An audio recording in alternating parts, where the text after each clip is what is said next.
বিএনপির চেয়ারপারসন খালেদা জিয়ার সঙ্গে শুভেচ্ছা বিনিময় করেছেন ছাত্র জনতা অভ্যুত্থানের নেতারা।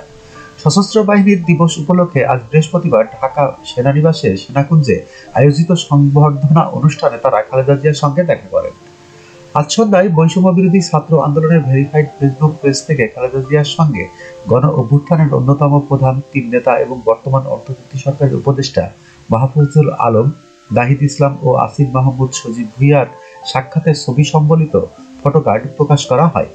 ওই ফটোকার্ডে ছবির উপর লেখা আছে সোনালী অতীত গর্বিত ভবিষ্যৎ। ওই ছবিতে এই তিন উপদেষ্টাকে বিএনপির চেয়ারপারসনের সঙ্গে কুশল বিনিময় করতে দেখা গেছে। সেনাকুঞ্জের অনুষ্ঠানে খালেদা জিয়ার সঙ্গে কথা বলেন বৈষম্য বিরোধী ছাত্র আন্দোলনের আহ্বায়ক হাসনাত আব্দুল্লাহ ও সাবেক সমন্বয়ক সারজিদ আলম।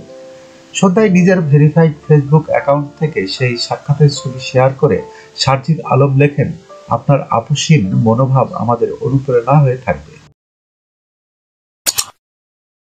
যখনকার খবর তখনই দেখতে চোখ রাখুন সুন 24 টিভিতে। চ্যানেলটি সাবস্ক্রাইব করুন।